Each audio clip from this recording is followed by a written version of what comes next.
Now let's talk about how does a solute modify the properties of a solution. So it turns out when we add solutes, they modify the properties. And we call these properties colligative properties.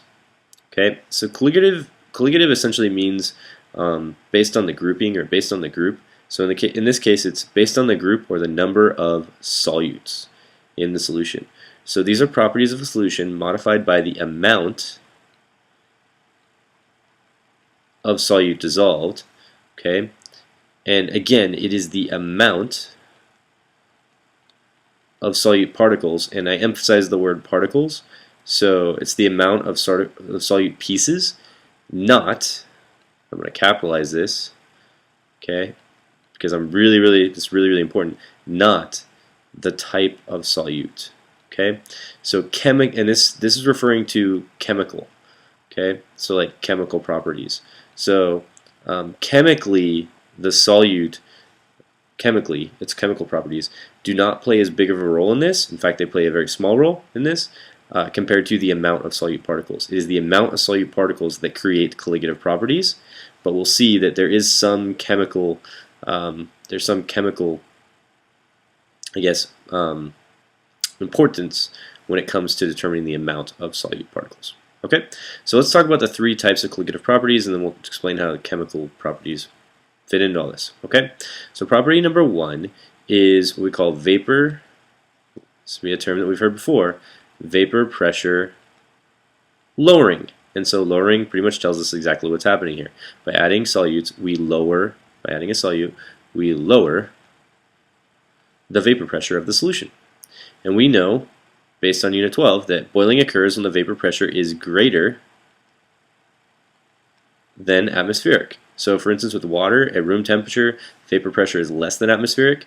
By heating water, we raise the vapor pressure, and once the vapor pressure is greater than the atmospheric pressure, the water boils. So what this means is by adding a solute, right, some of the solute, some of the surface is made up of solute instead of solvent. So let me show you what I mean. So over here, if we have the surface of a liquid, okay, now normally you have all your little solvent particles, right, and they're at the surface of the liquid, okay, and every once in a while one of them gets enough kinetic energy to shoot off and become a gas. Okay, so they're tied up as a liquid, but every once in a while they get enough energy to shoot off as a gas. When they're boiling, all of them are shooting off and becoming gases.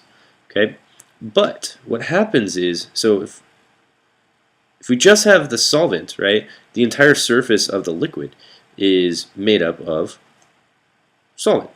However, when we add solute, all of a sudden we have these little spaces on the surface and throughout the liquid, really, where they're dissolved, right, where the solute is occupying that space. So in other words, at each one of these little spaces here, these guys aren't vaporizing, they're not turning from liquid to gas. So they represent a solvent, right, or a spot where a solvent is not at that time turning into a gas. So they're kind of like taking up the spot where a solvent could be going from liquid to gas. They're blocking or interfering, which is going to lower the vapor pressure because you have less solvent going from liquid to gas because the solute is getting in the way. Okay, so in this case the solute is the blue circle, okay, and it's basically getting in the way by taking up spaces on the surface that could be solvents turning into a gas, or what we call vaporizing. And really the process of vaporizing, going from liquid to gas, is what vapor pressure is.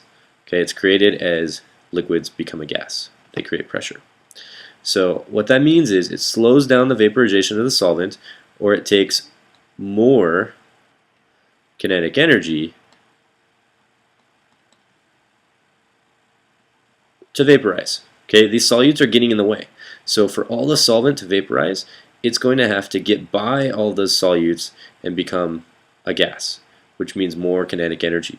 You could also think of it in terms of there's just more particles here, so it's going to take more kinetic energy to vaporize the entire thing than as if you just had solvent. Right? By adding solute, you've added more particles that will also need to get that kinetic energy to vaporize, if they vaporize at all.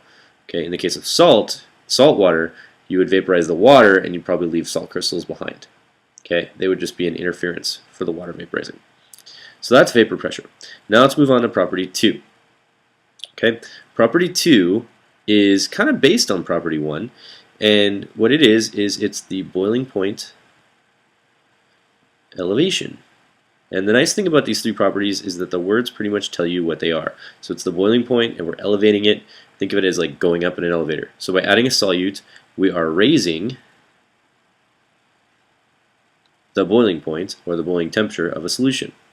Based on property 1, we know that by adding a solute, we have lowered the vapor pressure, which means it takes more kinetic energy to raise the vapor pressure, right, above the atmospheric.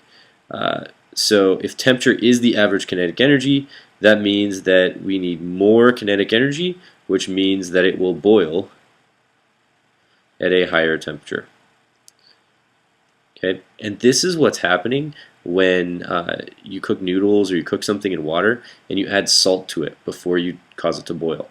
What you're doing is, by adding salt to the water before you try to get it to boil, is you're raising the boiling temperature, which means the boiling water will be higher in temperature and it will cook your food faster because the boiling water is hotter. Okay, and it is essentially the same idea. It means that in terms of the vapor pressure thing, that basically the solute is getting in the way, preventing the liquid from boiling. Okay, and that means that you require more energy. So just as an example, salt in water to raise boiling temp. Okay, no real crazy picture here. I mean, the vapor pressure lowering really explains why this works. Okay, because the vapor pressure is lower, we need to add more heat to get it to boil than we would normally. In other words, the water has to get to a higher temperature before it will boil. Alright, moving on to property 3.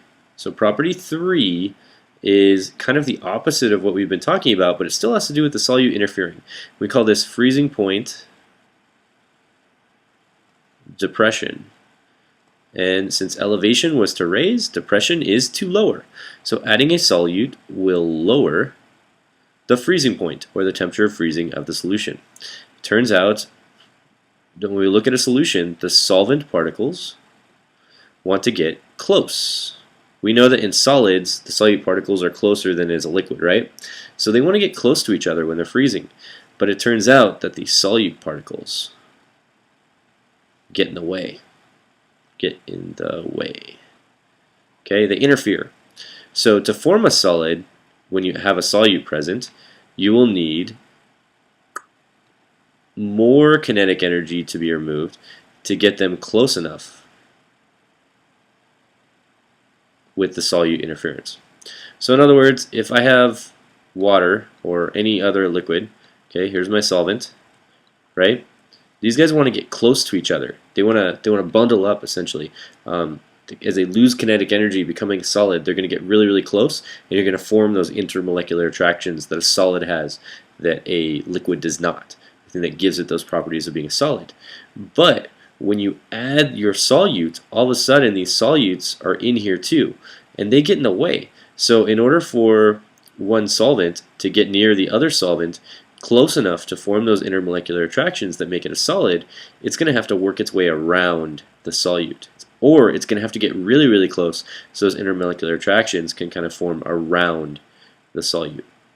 Okay, so the idea is that they're going to have to get even closer than they would normally because the solute's getting in the way. And to get even closer than they would normally, that means you're going to have to take away even more kinetic energy to slow them down even more and get them to condense even more. Okay, so that's freezing point depression. So we know the three things that solutes add or affect. They lower the vapor pressure, they raise the boiling point, and they lower the freezing point. Okay, so they lower two things, they raise one. Alright, so last thing I want to point out in this video is just kind of a reminder, and that is for colligative properties. Remember, it is the amount of solutes that creates this effect, these three properties, not the type of solute. Okay, this is really, really important. But I said chemical properties can kind of come into play here. It turns out that we learned about two types of compounds this year. We have covalent compounds and we have ionic compounds, right? And there's a difference between them. So ionic compounds are different from covalent. Okay, let's start with covalent actually. So covalent compounds, or what we call molecules, are held together by covalent bonds. Those are really, really strong bonds, and they typically don't break. And so when we dissolve a covalent compound, something like sugar is a good example, okay, it does not break up. Okay, the sugar molecules simply just mix up with the water as they dissolve. So as we add sugar to water, it's only adding one particle per molecule. So in other words, each molecule is a solute particle. Ionic compounds are different. Remember, ionic compounds are a combination of positive and negative ions, cations and anions. And when we add ionic compounds to water, they dissociate or split into ions. And when they do that, in other words, they're going to separate into positive ions and negative ions. Well, the positive ions are going to act as particles, and the negative ions are going to act as particles. So when they dissolve, they are adding more than one particle per formula unit. So let me show you what I mean. So for our covalent, just as an example, you have sugar. So sugar is C6H12O6. Okay, that's glucose, one type of sugar. All right, this glucose is going to act as one particle. So every molecule of glucose that you add to the water is going to act as one particle.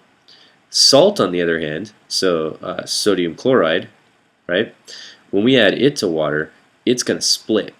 So you're going to get a sodium ion, and you're going to get a chloride ion. And each one of these is going to act as a particle, a solute particle in the solution. So by adding one formula unit, okay, the equivalent of a covalent molecule, you are getting two particles here, whereas you are getting only one particle for the covalent. Okay, so if it's covalent, it's always one particle per molecule. Now, this seems interesting. It seems kind of like, okay, we get two particles here, but let me give you one more example. If I take something like, I'm going to draw it down here, okay, when we say phosphoric acid, when I drop phosphoric acid into water, it's going to dissociate, and it turns out that we get 1, 2, 3 hydrogen ions, the H3, they all split up.